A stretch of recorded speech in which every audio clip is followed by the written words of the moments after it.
کوفه ای دیار علی، محرم اسرار علی، شاهد جهاد و ایثار علی. کوفه شهر بی بدل، توی دلاوری مثل.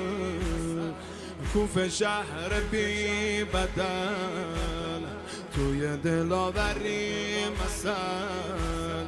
یاور علی تو قوقای جمل، یاور علی کوفه ای باغ بهشت، ای حرم شیر خدا. یادت علی به تو گفت حاضری مدینه